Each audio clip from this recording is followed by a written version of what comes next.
Hello guys, इस video में हम करने जा रहे हैं एक बहुत ही कॉमन सा डाउट जो कि है डीएनए कंटेंट और प्लॉइडी से रिलेटेड, जो कि माइटोसिस एंड मियोसिस में चेंज होता है, क्या होता है, कैसे होता है, सब कुछ देखेंगे। सो बेसिक आइडिया आपको होना चाहिए माइटोसिस एंड मियोसिस का। आप इस वीडियो पे तभी क्लिक किया हो क्योंकि आपको डाउट है इसमें, तो यानी कि आपने बेसिक्स पढ़ गए हैं। ठीक है। सो जैसे अगर मैं बात करता माइटोसिस की, ठीक है, तो माइटोसिस में क्या होता है, हमारे पास एक सेल है, ठीक है। हम मान लेते हैं हमारे हमारे पास 23 पेयर्स ऑफ क्रोमोसोम्स होते हैं। हम मान लेते हैं कि इस पर्टिकुलर ऑर्गेन के बाद सिर्फ 2 पेयर है, ठीक है। एक पेयर है, इसके पास सिर्फ 2 क्रोमोसोम है, ठीक है। और ये इसकी डिप्लॉयड कंडीशन है, ठीक है। अच्छा, मैं अब से डिप्लॉयड को 2n से डिनोट कर रहा हूँ और हैप्लॉयड को n से डिनोट करूँगा, ठीक है। हैप्लॉयड का n से डिनोट करता है ज़्यादा कन्वेंशनली। सो इसकी जो प्लॉइडी है वो 2n है फ़िलहाल, जो कि नॉर्मल इंसानों की होती है अगर उनके पास 23 पेयर्स ऑफ क्रोमोसोम्स है। ओके, आपको पता होगा कि माइटोसिस, हम लोग माइटोसिस क्यों करते हैं। माइटोसिस हमारे मतलब क्यों करते हैं, मतलब सेल नंबर बढ़ाने के और ऑब्वियसली ग्रो करने के लिए हमारी बॉडी में माइटोसिस होता है। सारे के सारे सेल्स, लगभग सेक्स सेल्स को छोड़कर, that is sperm and ovum को छोड़कर सारे के सारे सेल्स हमारे क्या करते हैं, माइटोसिस करते हैं, ठीक है। माइटोसिस करके वो अपना ग्रो करते हैं नंबर में एंड नंबर में ऑब्वियसली। ओके, सो बट हमारे जो सेक्स सेल्स होते हैं जिनको आगे हमारी जनरेशन को बढ़ाना है, वो मियोसिस करते हैं। मियोसिस की बाद में बात करते हैं, पहले माइटोसिस पे बात कर लेते हैं। माइटोसिस में प्लॉइडी एंड डीएनए कंटेंट कैसा होता है, एक डायग्राम से उसको सही से समझते हैं पूरी प्रोसेस को, ठीक है। तो पहले हम किसकी बात कर रहे हैं, माइटोसिस की। ओके, यहाँ पे ये हमारे पास डिप्लॉयड सेल है, इसका प्लॉइडी 2n है। ओके, इसमें डीएनए कंटेंट मैं C मान लेता हूँ। इसमें मतलब डीएनए कंटेंट मतलब जितना उसमें डीएनए है उसके न्यूक्लियस में, यहाँ पे न्यूक्लियस वगैरह शो नहीं कर रहा, इतना समझ जाओ खुद से, ऑब्वियसली ये तो बहुत ही कॉमन है, ठीक है। तो इसके अंदर कुछ डीएनए है, चलो देखते हैं। अच्छा, जो इनिशियली सेल होता है, एक बहुत बड़ी सी कन्फ्यूजन है, ये समझ आ जाए तो पूरा कंसेप्ट बहुत ही ईजी हो जाता है, ठीक है। ये कन्फ्यूजन ना बस अगर समझ आ जाए तो पूरा कंसेप्ट ईजी हो जाता है। तो पहले ये चीज़ समझो, ठीक है। बहुत ही नॉर्मल सी चीज़ है, बट बहुत लोगों को नहीं पता होता है। होता क्या है कि जैसे कोई सेल है, ये मेरे पास एक सेल है, इसमें डीएनए किस फॉर्म में रहता है, क्रोमोसोम्स तो नहीं रहता है हमेशा, ठीक है। वो क्रोमेटिन फाइबर्स, क्रोमेटिन मटेरियल सुना होगा, उस फॉर्म में रहता है, यानी कि ऐसे थ्रेड होता है, पूरा एकदम मेश रहता है थ्रेड का। ये इस फॉर्म में डीएनए प्रेजेंट होता है at every cell of your body. जब वो सेल डिवाइड कर रहा होता है, माइटोसिस, मियोसिस, व्हाटएवर कुछ भी कर रहा हो, जब वो डिवाइड कर रहा होता है, तब वो तब उसको क्रोमोसोम्स बनाने होते हैं। क्यों? क्योंकि क्रोमोसोम्स को सेल से इधर उधर भेजना ईजी है, अच्छे से इक्वल अमाउंट में सारा का सारा डीएनए वगैरह सब डिस्ट्रीब्यूट हो जाएगा, ठीक है। तो क्रोमोसोम्स बनाता है सेल। तो क्रोमोसोम्स बनाने के लिए वो अपनी क्रोमोसोम कंटेंट को डबल करता है। यहाँ पर अरे देखो, मैं बताता हूँ, ये अपने पास डायग्राम है इसका, ये रहा, देखो ये cell cycle and cell division chapter 10 है 11 का, उससे उठाया है, एनसीईआरटी का डायग्राम है। इसमें हम देखते हैं सबसे पहले कौन सा फेज होता है, G1 फेज होता है, ठीक है। G1 फेज, फिर होता है सिंथेसिस फेज, फिर होता है G2 फेज, फिर होता है prophase, metaphase, anaphase, telophase, cytokinesis and G0 phase की बात नहीं कर रहा है, बड़ा बड़ा, ठीक है। मेटाफेज, हाँ देखा जाए तो मेनली 2 फेज होते हैं, एक ये पूरा M फेज और यहाँ पर अपना ये जो पूरी ब्लू लाइन है, क्या है वो, इंटरफेस, ठीक है। एक सेकेंड,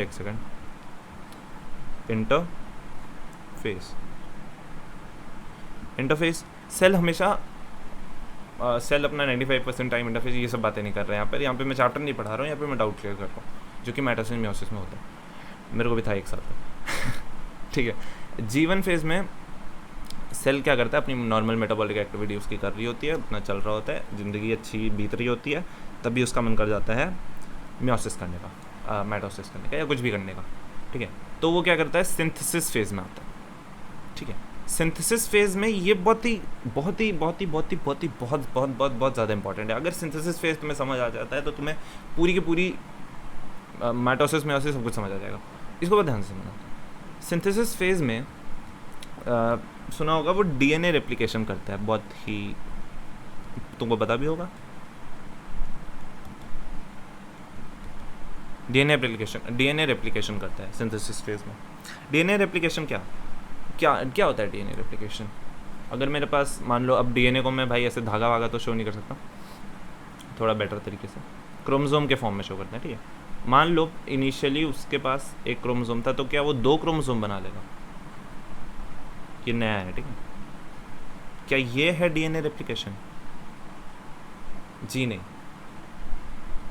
इस यहीं पर सारी कंफ्यूजन चालू होती है। डीएनए रेप्लिकेशन देखो, नॉर्मली क्या होता है, सेल जो क्रोमोसोम्स होते हैं ऐसे ही दिखते हैं, मतलब ऐसे एक थ्रेड तो नहीं दिखती जल्दी, देखी होगी, बट मैं बताता हूँ, वो भी सब बताता हूँ। एक्चुअली होता क्या है, ये जो एक थ्रेड में ऐसे, वो सेल जब एक स्ट्रैंड वाली कंडीशन में आता है, डीएनए की 2 स्ट्रैंड होती है ना, 2 सिस्टर क्रोमेटिड्स होते हैं ना, एक स्ट्रैंड वाली कंडीशन में आता है, तो फिर वो उसके बाद अपने आप को वापस से ले आता है इस कंडीशन में वापस, ठीक है। इस वाली कंडीशन में नहीं रहता है, वो वापस हो जाता है, चेंज हो जाता है इस कंडीशन में। तो इस वजह से कन्फ्यूजन चालू होती है। देखो, नॉर्मल सेल अगर मैं उसके क्रोमेटिन मटेरियल को क्रोमोसोम के फॉर्म में शो करना चाहता हूँ, तो मैं कुछ इस तरीके से करूँगा। ये ऐसा होता है नॉर्मली। ओके, नॉर्मली क्या होता है, ऐसा होता है, मतलब हमारे पास अगर 23 पेयर्स ऑफ क्रोमोसोम्स हैं, तो वो अगर मैं कोई एक तुम्हारा सेल उठा लूँ और देखूँ भैया दिखाओ तुम्हारे क्रोमोसोम्स, तो तुम उसके पास ऐसे वो मैं उससे बोलूँ मैं तुम्हें सिंथेसिस फेज नहीं करने दूंगा, तुम मुझे क्रोमोसोम्स बना के दो, तो वो उसके क्रोमोसोम कुछ ऐसे दिखेंगे, ऐसे 23 बना लो, ठीक है। तो अगर जब वो सिंथेसिस फेज कर लेगा, तब वो अपना डीएनए अमाउंट डबल कर लेता है। इससे प्लॉइडी नहीं चेंज होती है, प्लॉइडी मतलब 2nn, ये नहीं चेंज होता है, क्योंकि अगर प्लॉइडी चेंज हो जाएगी तो हम ऑर्गेनिज्म ही चेंज हो जाएंगे यार। देखो, शुरू से समझते हैं, ये तुम्हें समझ आया? एक बार और ये समझ आ जाता है तो फिर ख़त्म है वीडियो फिर। देखो अभी ये देखो, यहाँ पे ये जो मैं चीज़, वही चीज़ समझा रहा हूँ, उसी को डायग्राम में बना कर दे दिया इन लोगों ने। इनिशियली सेल इस स्टेज में होता है, ठीक है। उसके पास अपने कोई भी ये पर्टिकुलर जीन्स हैं, कोई भी पर्टिकुलर डीएनए मटेरियल है, उसको ऐसे एक स्टैंड में अरेंज कर दिया। डीएनए रेप्लिकेशन जब वो कर लेता है, तो वो ये चीज़ कौन से फेज़ में होती है? एस फेज़, ये एस फेज़ है। तो वो अपने अमाउंट ऑफ डीएनए को डबल कर लेता है। ये उसने नई स्ट्रैंड बना ली, ये उसने नई स्ट्रैंड बना ली, ठीक है। यहाँ पे ये उसने नई स्ट्रैंड बना ली, ओके। सो ये जो उसने नई स्ट्रैंड बना ली है, ये होता है डीएनए रेप्लिकेशन। अब वो ऐसा करता क्यों है, वो एकदम सिमिलर स्ट्रैंड क्यों बनाता है?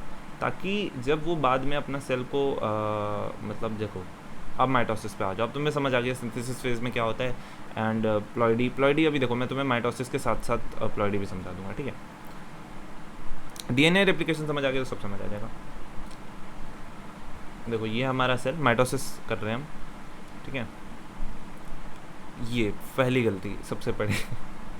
सेल को कभी ऐसे मत शो करो। फर्स्ट स्टेप में तुमने देखा होगा बहुत सारे डायग्राम्स में, इवन हमारा एनसीईआरटी के भी डायग्राम में डायरेक्टली क्रोमोसोम से स्टार्ट कर देते हैं। क्रोमोसोम से मत स्टार्ट करो यार, ऐसे स्टार्ट करो, क्रोमेटिन मटेरियल से स्टार्ट करो, अच्छे से समझ आएगा ना। ये जीवन फेज से स्टार्ट करो हमेशा। सेल साइकिल, सेल डिवीजन वैसे भी इसी से होती है, बट उसका डायग्रामेटिक रिप्रेजेंटेशन देनी चाहिए। फिर एस फेज़ में आ जाओ। अभी एस फेज़ में मतलब ये भी जीवन ही है। अब ये, हाँ एक और चीज़, ये ऐसे कभी होता नहीं है, मतलब डायरेक्टली क्रोमोसोम जब बनता है ना, तो वो 2 स्ट्रैंड लेकर ही पैदा होता है, क्योंकि वो रेप्लिकेशन कर लेता है, समझ लो। लेकिन मैं तो समझाने के लिए सामने नहीं बनाते, यहाँ बना लेते हैं ब्रैकेट में एक सेल बना लेते हैं। ये रहा उसका डीएनए, ठीक है। ऐसे होगा वो डीएनए के अमाउंट को अगर मैं क्रोमोसोम नंबर में दिखाऊं तो वो कुछ ऐसा दिखेगा। फिर यहाँ पर आ जाता है उसका, ये जीवन फेज़ हो गया। अब सिंथेसिस फेज़ पे आते हैं, ठीक है। उसको हटा सिंथेसिस फेज़ में ये उसके पास पहले था, अब उसने नए डीएनए बना लिए, प्यारे से मस्त नए डीएनए बना लिया। अब देखो अब क्या होगा, आगे चलते हैं। अब माइटोसिस होगी, यहाँ से अपना सब सेंट्रियोल वगैरह लगे हैं, है ना, धागा फेंकेंगे, ठीक है। यहाँ से क्रोमोसोम को पकड़ेंगे, खींचेंगे, जो भी होगा, फिर यहाँ पर एक ऐसे अरेंज हो जाएगा, एक ऐसे अरेंज हो जाएगा। अब देखो ये जो सेल है, यहीं से क्या मैंने कहानी शुरू की थी, मतलब ये देखो ना, यही तो है, same same same same same same, यही से कहानी शुरू हुई थी सारी। जो हमें चाहिए था वो हमें मिल गया, जो हमें चाहिए था वो हमें मिल गया, उतने ही कंटेंट में मिल गया। अब ये क्या करेगा, अब ये नॉर्मल से अपना डुक डुक डुक डुक डुक डुक डुक क्रोमेटिन फाइबर बना लेगा और नॉर्मल अमाउंट ऑफ डीएनए इसके पास है। अच्छा ठीक है, जब ये सेल डिवीजन करेगा तब क्या करेगा, तब ये अपने डीएनए को बोलेगा भाई डबल हो जा, भाई डबल हो जा, क्योंकि 2 सेल के पास जाना है ना, वो सेम अमाउंट ऑफ डीएनए तुमको 2 सेल में भेजना है, तो तुम्हें उसे डबल करना पड़ता है, रेप्लिकेट करना पड़ता है, डबल करना पड़ता है, तभी वो दूसरे सेल में जा पाता है सही अमाउंट में और सही प्लॉइडी के साथ। Got? So this was all. अच्छा यहाँ पर एक पॉइंट कि ये जो यहाँ पे क्या बोलते हैं, सेंट्रोमियर यहाँ पे टूटता है, सिस्टर क्रोमेटिड सेपरेट होता है ना। अब एक प्लॉइडी का कंसेप्ट देख लो, फिर मियोसिस पे डिस्कस करते हैं, ठीक है। प्लॉइडी का कंसेप्ट इम्पॉर्टेंट है इस समझने के लिए। देखो मैं अभी बैठ के सारे ह्यूमन के तो बनाऊंगा नहीं, मैं तुमको बट बता देता हूँ। मेरे पास एक स्पर्म की फ़ोटो थी ना, हाँ अभी इसका यूज़ होगा। देखो मैं अभी क्या कर रहा हूँ, तो नॉर्मल सेल के क्रोमोसोम्स बना रहा हूँ, 1 2 3 4 5 6, ये समझ लो ये 23 तक है, ठीक है, सारे नहीं बनाऊंगा। तो ये 23 तक है, तो ये हमारा नॉर्मल बॉडी में मतलब सेल है, उसके पास एक क्रोमोसोम सबके पास पड़ा हुआ है, ठीक है। ये जीवन फेज में है, ओके। इसकी प्लॉइडी कितनी है, प्लॉइडी कितनी है, n है, कोई सॉरी 2n है, कोई दिक्कत नहीं। अच्छा अब मैंने यहाँ पर ये कर दिया, नए रेप्लिकेशन कर दिया, एस फेज में आ गया, मैंने रेप्लिकेशन कर दिया, ओके। अब इसकी प्लॉइडी क्या हो जाएगी, प्लॉइडी क्या हो जाएगी 4n नहीं, अभी भी प्लॉइडी n ही है, सॉरी 2n ही है प्लॉइडी क्या है 2n है, अभी भी 2n है, इससे कोई फ़र्क नहीं पड़ा, इससे कोई फ़र्क नहीं पड़ा प्लॉइडी पे, ठीक है। प्लॉइडी पे फ़र्क सिर्फ मियोसिस में पड़ता है, सेल के डीएनए के रेप्लिकेशन में नहीं पड़ता है। ये जो तुमने यहाँ पे डीएनए का रेप्लिकेशन देखा अभी अभी जिंदा, ये जो हुआ, अरे भागो मत, कहाँ भाग रहे हो, वापस वापस वापस वापस, ये जो तुमने देखा अभी अभी, इसमें डीएनए का रेप्लिकेशन हुआ है, ठीक है। डीएनए कहीं भाग वो प्लॉइडी नहीं चेंज हुई है, यानी कि डीएनए का जो कंटेंट था, मान लो यहाँ पे C था, कंटेंट डबल हो गया है, 2C हो गया, वो कंटेंट डबल हो गया है, प्लॉइडी उतनी है। प्लॉइडी एक गिनने का बहुत अच्छा तरीका बताता हूँ, क्रोमेटिड्स देख, वो सेंट्रोमियर देख लो कितने हैं, 1 2 1 2, ठीक है, 2 हैं तो 2n, मतलब नहीं इसमें मतलब 2 2n नहीं, मतलब 2n हम इसलिए मानते हैं, जैसे हम एज्यूम कर लेते हैं डबल होती है, क्योंकि फिर हाफ हो जाती है ना, तो हम ऐसे 2n और n लेके चलते हैं। यहाँ पे n होगा कि उसमें नंबर ऑफ कितने क्रोमोसोम्स हैं पर्टिकुलर ऑर्गेनिज्म। तो यहाँ पे C देख लो, यहाँ पर 2 है, यहाँ पे भी 2 है, तो यानी कि प्लॉइडी सेम है, प्लॉइडी चेंज नहीं हुई है। ये हो गई ट्रिक, ठीक है। अगर अभी भी नहीं समझ आया था अगर ये पूरा कंसेप्ट, तो ट्रिक क्या है, अपना वो सेंट्रोमियर देख लो कितने, सिंगल वाले में भी एक ही होते हैं, डबल वाले में भी एक ही होते हैं, ठीक है। तो यहाँ पर देखो प्लॉइडी चेंज नहीं हुई है, डीएनए रेप्लिकेशन हुआ है, डीएनए कंटेंट डबल हुआ है। Very nice, very good. अब ploidy clear, DNA content clear, ठीक है। अब बात करते हैं मियोसिस की, ठीक है। Give me 1 minute. ओके, सो मियोसिस की बात करते हैं, MEIOSIS, meiosis.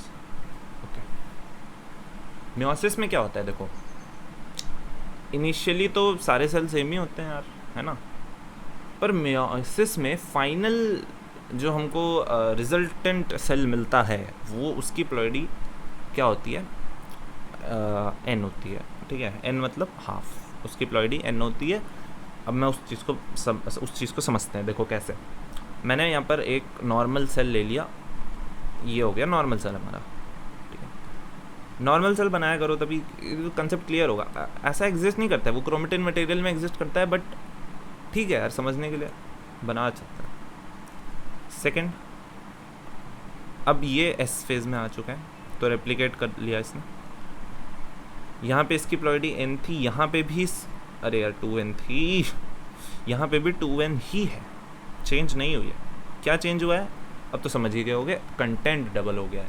Very nice, very nice. ये देखो क्रोमेटिड भी काउंट कर, सॉरी क्या क्रोमेटिड करते रहता हूँ, सेंट्रोमियर काउंट कर लो यहाँ पे, 1 2 1 2, सही है। ओके, अब हम आगे बढ़ते हैं। सिंथेसिस फेस हो गया, अब माइटोसिस मियोसिस चालू हुई। मियोसिस जब चालू होती है, मियोसिस में 2 मियोसिस होते हैं, पता होगा, एक मियोसिस 1 होता है, एक मियोसिस 2 होता है ना। मियोसिस 1 को क्या कहते हैं, रिडक्शनल डिवीजन। क्या बोलते हैं, रिडक्शनल डिवीजन। क्यों रिडक्शनल कहते हैं, क्योंकि यहाँ पे प्लॉइडी ही चेंज हो जाती है। और मियोसिस 2 जो होता है ये रिडक्शनल नहीं है, ये क्या है, ये इक्विटोशनल, क्या वर्ड था, सेकंड वर्ड, अरे यार वो वर्ड होता है ना, हाँ इक्विटेशनल जो भी है। तो यहाँ पे मतलब इसका मतलब है, इतनी भारी इंग्लिश नहीं यूज़ करनी मुझे, मैं सिर्फ इतना कहना चाह रहा हूँ कि यहाँ पर जो प्लॉइडी है वो हाफ हो गई, 2n से n हो गई। मियोसिस 1 में 1 ही में, 2 में फिर n से n ही रही, कोई प्लॉइडी में चेंज नहीं हुआ है, डीएनए कंटेंट में चेंज हुआ है। अब डायग्राम से समझते हैं इसको, ठीक है। अब एनसीईआरटी का घटिया डायग्राम कहाँ है, ये रहा, अरे कहाँ गया, ये डीएनए का, ये हाँ देखो, prophase 1, prophase, metaphase, anaphase, telophase होता है अपना मियोसिस में, ठीक है। यहाँ पे पहले ऐसा था सेल हमारा प्यारा, ठीक। अच्छा, इसमें 2 क्रोमोसोम्स के हेल्प से बताया, 4 क्रोमोसोम्स के हेल्प से, ठीक है। इसी के हिसाब से चलते हैं, ये अपने हिसाब से चले। देखो यहाँ पे 2 सेल थे, क्या बोलते हैं, इसने फिर रेप्लिकेशन किया, एस बनाया। अच्छा वेट, मियोसिस में क्या होता है,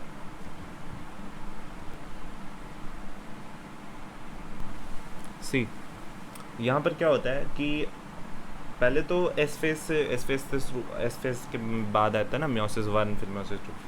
तो यहाँ पे पहले अपना क्या बोलते हैं, पेरेंटल डीएनए होता है, वो रेप्लिकेशन कर चुका होता है, रेप्लिकेशन कर लिया होता है, मतलब एस फेज से आता है, उसके बाद आता है प्रोफेज 1, प्रोफेज 2। सो यहाँ पे 4 क्रोमोसोम से रिप्रेजेंट किया है, 2 से भी कर सकते हो, सब एक ही बात है, क्योंकि 2 तो वैसे भी नहीं होते तो 4 भी तो मतलब 23 होते हैं ना, 23 पेयर। तो अभी मैं यहाँ पे देखो, इन लोगों ने बहुत गंदे तरीके से बताया, मैं बता मतलब सही है यहाँ पे देखो क्या होता है, प्रोफेज 1 में क्रॉसिंग ओवर होती है, वो सारे अपना डीएनए, मतलब पता ही होगा, ये वाला स्ट्रैंड उधर चला जाता है, उसकी वजह से वेरिएशन वगैरह आते हैं। वही जितने भी प्रोफेज 1 के भी काफ़ी फेजेस होते हैं, वो सब चीज़ें नहीं बता रहा मैं इस वीडियो में। यहाँ पे डीएनए की बात कर रहा हूँ, मैं डीएनए की बात कर रहा हूँ, प्लॉइडी की बात कर रहा हूँ। मेन चीज़ जो है, यहाँ पे प्लॉइडी n है, यहाँ पे प्लॉइडी 2n है, ये चीज़ समझनी है हमको। इसमें कैसे, देखो यहाँ पे कभी कहीं भी ऐसा हुआ कि किसी एक पर्टिकुलर मतलब 2 ऐसे डीएनए स्ट्रैंड को ऐसे तोड़ दिया गया, मतलब सिस्टर क्रोमेटिड्स को अलग किया गया हो, ऐसा कहीं नहीं होगा। सेंट्रोमियर को तोड़ दिया होगा, ऐसा कहीं नहीं होगा। एवरीवेयर उसी यहाँ पे ये स्टैंड्स आए, इसको लेकर चले गए, पूरा का पूरा लेकर चले गए ना, कहीं कुछ नहीं तोड़ फोड़ नहीं किया, बस शांति से किया। ये लेके चले गए, ये इसको लेके चले गए, ये इसको लेके चले गए। तुम इसको ऐसे भी समझ सकते हो कि पहले तो 4 थे, एक इसका, देखो ये थोड़ा यार इन लोगों ने कूची मुची करा दी, इसको साइड कर लेते हैं, ऐसे बना लेते हैं, ठीक है। एक इसका, एक इसका, एक उसका, एक इसका। मैं 2 से कर रहा था, 4 से कर लो, एक ही बात है, इससे कोई फ़र्क नहीं पड़ेगा, ठीक है। इतना तो अभी तक समझ गए, प्लॉइडी इधर से समझा रहा था। मतलब देखो, जैसे मैं यहाँ पे सेल बनाऊँ, मैंने ये बनाया, फिर मैंने ये बनाया, अरे ये तो मैंने सेम बना दिया मैंने ये बनाया, मैंने लोडिंग क्या ले रहा है ये, पगला गया, रिकॉर्ड हो रहा है, हाँ हो रहा है। देखो ये बनाया मैंने, और मैंने क्या बनाया, ये मैंने बनाया अरे वो सेम है, अब कलर पेन कलर से भी दिक्कत हो जाएगी इसकी। ये बनाया, ठीक है, वो सेम ही बना दिया मैंने, भूल जाओ। मैंने एक ये बनाया, सेम ही समझ जाओ ना, सेम ही, वो भी सेम है और मैंने और क्या बना दूँ मैंने अगर ऐसे बना दिया या मैंने ऐसे बना दिया, ये थोड़ा अजीब है। यहाँ पे प्लॉइडी एन हो गई, यहाँ पे भी एन हो गई, वहाँ पे तो 2n है, वहाँ पे भी 2n है, वहाँ पे भी 2n है, समझ रहे हो? प्लॉइडी वाला कंसेप्ट समझ जाओ बस, फिर सब समझ आ जाएगा। एक ही बार मैं कितनी बार बोलूँगा। अच्छा ठीक है, तो देखो यहाँ पे उसको अलग अलग कर लिया, सब अपना कर लिया। अच्छा यहाँ पे प्लॉइडी कैसे कम हुई, देखो मैं यहाँ पे गिन रहा, 1 2, यहाँ पे 3 4, यहाँ पे भी 4 ही है, एक ही सेल है अभी, तो अब अलग अलग हो गए। अब देखो 1 2 3 4, ये तो दिक्कत है। अच्छा यहाँ पर तुम एक चीज़ नोटिस करो कि डीएनए रेप्लिकेशन तो किया, डीएनए रेप्लिकेशन तो किया, बट यार ऐसा हम मतलब उसका कोई यूज़ नहीं हुआ। मतलब अगर मैं तुमको बता दूं, इनके हिसाब से जो इनिशियल सेल होता वो कैसा दिखता पता है भाई? लोगों के हिसाब से इनिशियल सेल ऐसा दिखता, अरे अरे ऐसा दिखता सिंथेसिस फेज से पहले, ठीक है, और सिंथेसिस फेज करके वो कुछ ऐसा दिखता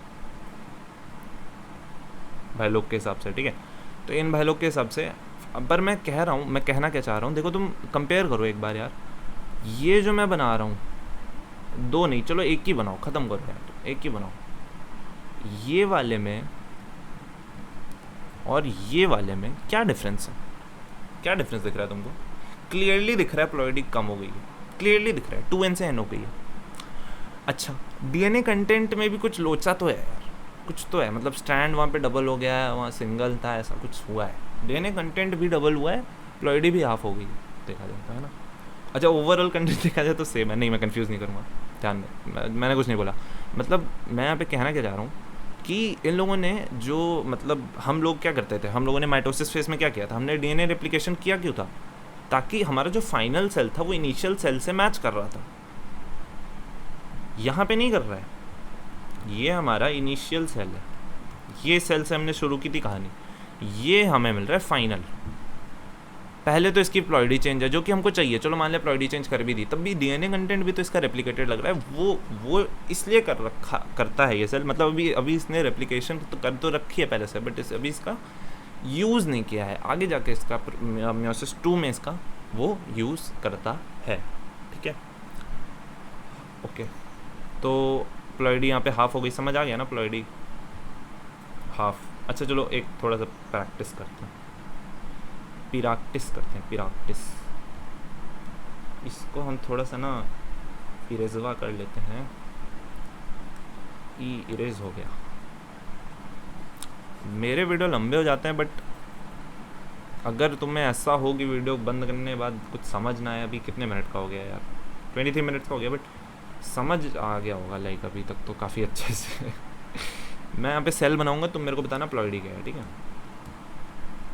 बताओ इसकी प्लॉइडी, इसकी प्लॉइडी, इसकी प्लॉइडी, इसकी चलो थोड़ा सा और गेम खेलें तुम्हारे साथ। अब क्या गेम खेलूँगा मैं, सही तो है, अब ऐसा तो बना नहीं सकता एक रेप्लिकेटेड एक नहीं है, ऐसा नहीं कर सकता, क्या ही गेम खेलूँ, यही है मेन चीज़, तो तुम इतना समझ लो। अच्छा इसको प्लीज़ इससे मत कंफ्यूज हो जाना कि नंबर ऑफ क्रोमोसोम से कोई मतलब नहीं है भाई, कोई मतलब नहीं है। मैं यहाँ पे चलो वो भी बना देता हूँ, ठीक है, ये सिर्फ एक रिप्रेजेंटेशन होती है। एनसीईआरटी 4 लेके चल रही है, मैंने 2 लेके चला, तब भी एक बात एक ही है, मैं यहाँ पे चलो 2 लेके चलता हूँ, 2 भी लेके चलता हूँ, इससे भी तुम लोगों को समझ आ जाएगा। बट हाँ ये मत कर देना कि इन दोनों सेल्स को कंपेयर कर देना, ये ना करना भाई, वो दोनों मैं अलग, मेरी रिप्रेजेंटेशन उस टाइप की है, मैं उस तरीके से रिप्रेजेंट कर रहा हूँ, ये हमेशा ऐसे होता है। इंटू 23 समझो इसको, अगर तुम ह्यूमंस की बात कर रहे हो, समझे? अरे 423 ज़्यादा हो जाएगा, मतलब वही है, मेरे वाले से इंटू 23 करो, इनके वाले से जो करना है करो कहाँ था, मतलब वही 23 होगा, 1 2 नहीं होगा, 23 होगा, बस ये मतलब है उसका, इंटू पिंटू भाड़ में जाए। यहाँ पे देखो, हाँ ये मैं यहाँ पर चलो ये दोनों अलग, अरे यार लाइन खींचनी नहीं आती एक तो मेरे को,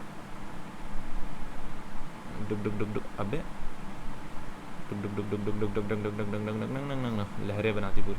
देखो इसकी प्लॉइडी क्या है, क्या है प्लॉइडी इसकी, इसका कंपैरिजन इसी वाले के साथ करना है, ठीक है, उसके नीचे नीचे मत देखो। इसकी प्लॉइडी क्या है, उसके कंपैरिजन में देखो इन दोनों में क्या डिफरेंस है एग्जैक्टली। अगर तुम इसको, अगर तुम्हें सिंपल रखा है ना, तुम सीधा सेंट्रोमियर गिन लो, 1 2 3 4, भाई इसकी प्लॉइडी आप 2n है, इसकी प्लॉइडी n है, ख़त्म, बात ही ख़त्म, कोई झंझट ही नहीं। इसकी प्लॉइडी फिर से 2n हो जाएगी, इसकी प्लॉइडी n हो जाएगी। ये तरीका अच्छा है, इस तरीके से कर सकते हो। इसकी प्लॉइडी क्या है, इसकी प्लॉइडी 2n है, इससे मत कंपेयर करना, मैं ये अलग कहानी लेके चल रहा हूँ, ठीक है। इसकी प्लॉइडी फिर 2n है, इसकी भी प्लॉइडी, इसकी प्लॉइडी n है, इसकी प्लॉइडी n है। अब शायद अच्छे से समझ आ गया होगा प्लॉइडी का क्या मतलब होता है, क्या चक्कर रहता है। अब कंप्लीट करते हैं अपना जहाँ तक हुआ था। यार ये ना मैंने इतने गंदे तरीके से किया है। कहाँ पे थे अपन लोग, ये तो कुछ और है, ये हो गया था, ये हो गया, हाँ स्पर्म्स के बारे में बचा है। हाँ मैं यहाँ पे, ये तो समझ आ गया होगा, मियोसिस 1 तो समझ आ गई होगी। मियोसिस 1 ये लोडिंग किस बात की ले रहा है,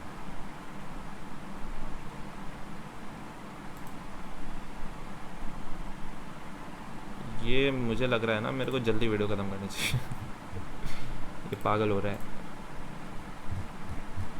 देखो अब मियोसिस 1 हो गया था, मियोसिस 2 देख लो बस जल्दी से। यहाँ पे प्रोफेज है, ठीक है, ये प्रोफेज 2 है। देखो अब यहाँ पे सिस्टर क्रोमेटिड्स टूट रहे हैं, देख रहे हो, ये टूट रहे हैं, ये सेपरेट हो रहे हैं। यहाँ पे क्या हो रहा है, सिस्टर क्रोमेटिड्स टूट रहे हैं। तो यहाँ पर एक उसको पकड़ा डीएनए को एंड उसको सेपरेट किया एंड उसको अलग अलग ले गए, आधा उधर आधा इधर, ठीक है, and you finally get this thing. ये था हमारा अपना इनिशियल सेल, अगर मैं बनाऊँ तो वो कुछ ऐसा था, और फाइनल सेल कुछ ऐसा मिला है। प्लॉइडी चेंज हो गई है, नंबर ऑफ सिस्टर क्रोमेटिड्स गिनो, देखो सेंट्रोमियर गिनो 1 2 3 4, इसकी प्लॉइडी कितनी है 2, ठीक है, ओके। हम ऐसा करते क्यों है वो तो पता ही होगा ना, मतलब अगर 2 ऐसे रहते हैं, 2 फीमेल से आते हैं तो वो बाकी ताकि वो मिलकर 4 फेयर बना लेते हैं, अपना खुशी खुशी रहते हैं। तो वापस से हम जो इंसानों वाली प्लॉइडी है दैट इज़ 4, वो रिवर्स हो जाती है, आ जाती है वापस। एक जल्दी से स्पर्म देख लो एक बार, स्पर्म में क्या है, यहाँ पे देखो, मैं जो मैंने अभी तक बताया बस वही चीज़ मैं कंफर्म करने के लिए दिखाना चाहता था डायग्राम। यहाँ पे देखो स्पर्म में सारे के सारे 1 2 3 4 23 हैं, है ना, 23 हैं, 46 नहीं है। वहाँ पे 50% लिखा है, 50% मतलब एक्स या वाई में से कोई एक हो सकता है, और इसके चांसेस 50-50 रहते हैं। मतलब तुम्हारे अगर 100 स्पर्म है, जो कि काफ़ी कम है तो तुम्हारे 50 में एक्स होगा एंड 50 में वाई होगा, वो अलग चीज़ है। मैं जो बताने चाह रहा हूँ उस पर ध्यान दो, 23 है ना, इसका मतलब 23 है, इसका मतलब कि चलो मान लेते हैं ये वाई नहीं है इसमें, ठीक है, 23 मतलब ये अगर फर्टिलाइज़ करेगा तो क्या होगा, लड़की पैदा होगी। चलो ये लड़की वाला स्पर्म जा रहा है और इसके पास 23 क्रोमोसोम्स हैं, यानी इसकी प्लॉइडी क्या है, हाफ है, ठीक है, और डीएनए कंटेंट भी इसका हाफ ही है एक तरीके से। बाद में डीएनए कंटेंट सबका इनिशियली देखा जाए तो अगर हम क्रोमोसोम्स के हिसाब से देखें तो हाफ ही होता है यार सबका। सिंथेसिस के बाद वो लोग अपना डबल कर लेते हैं ताकि बाद में उसे अच्छे से डिवाइड कर सकें। एंड और मियोसिस में तो उसकी ज़रूरत ही नहीं है। मियोसिस में क्या ज़रूरत है, मतलब वहाँ पे मियोसिस 2 में ऑब्वियसली जब उसको डिवाइड, जब 2 सेल बन रहे हैं तब तो ज़रूरत है, जब 2 सेल सेपरेट हो रहे हैं तब तो ज़रूरत है, ऐसे नहीं है, ठीक है। सो मेरे को जितना आता था मैंने सब बता डाला। So thanks for watching and बहुत ही ज़्यादा ही लंबा वीडियो हो गया। Okay thanks for watching. नहीं 29 पे बंद करूँगा, एक 23 24 25 26 28 27 28 29।